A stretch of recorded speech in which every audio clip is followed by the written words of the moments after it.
This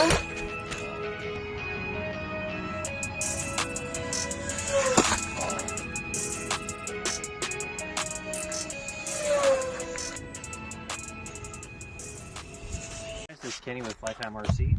We're going to fly a new pusher that I designed. I actually started building this like a month ago, but I've just been so busy I haven't been able to mess with it. And so finally we're going to get out here and test fly it and see if my design is crap or if it actually flies pretty good. So I'm going to talk a little bit about it.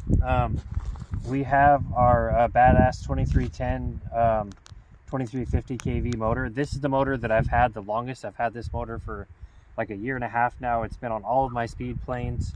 I got my speed records with this, 115 miles an hour on one of my planes with this motor. It's just been a great motor. We're running a 6x4 prop on here because we're running 4S. Everything is carbon fiber. We have a carbon fiber spar and tail pieces here too. They're all carbon fiber just to keep it strong. I built the very first pusher plane that was similar to this with wood, and it worked okay, but it's a little flimsy, and also the spar was a little flimsy. So this is all carbon fiber, so it's super strong. My hope for this is going to be that it's just going to be a really strong, good flying plane that I'll be able to fly for a long time, and that's why I wanted to do carbon fiber, because I wanted this to last. Also, another reason is I didn't want this tail to be able to flex at all. That was another problem with the pusher. You guys might have seen in the last video, it did okay flying FPV, but it would rock a good amount, which you couldn't really see in the video, but when you're in the goggles you could tell is not nearly as stable as I wanted it to be. And I think a lot of that was due to the tail, one being short, and two, the way I designed it, it just wasn't very strong. It wasn't as strong as it could have been.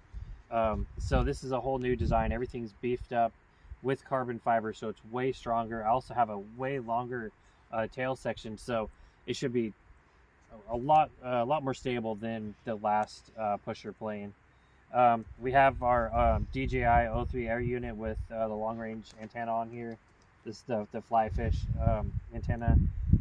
We have 2200 4-cell on here. This plane, totally up with the battery in it, the 2200 4-cell, is about 760 grams. So it's kind of on the heavier side. But with this motor setup, I have over 1,000 grams of thrust. I think it's somewhere around 1,100 or so.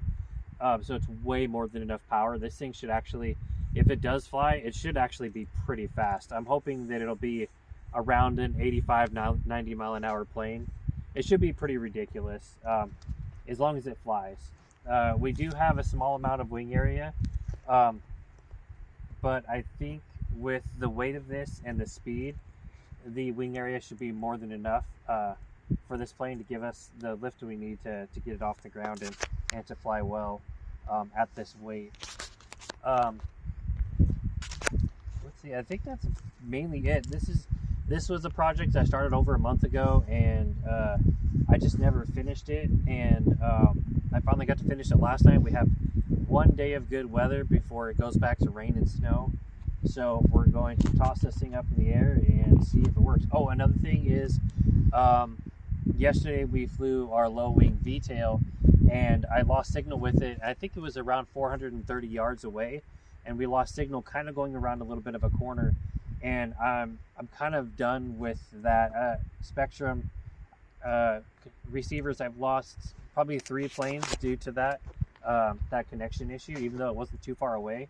So this one, we're using the ELRS long range 2.4 gigahertz transmitter and receiver, so range won't be an issue. I've flown with this exact same receiver 2.5 miles, no problem, and I know it can go way farther. So that won't be an issue today, and I'm excited about that. So as long as this thing flies, I think it's going to be a really fun and good FPV plane. But for now, we're going to toss it up and see what happens.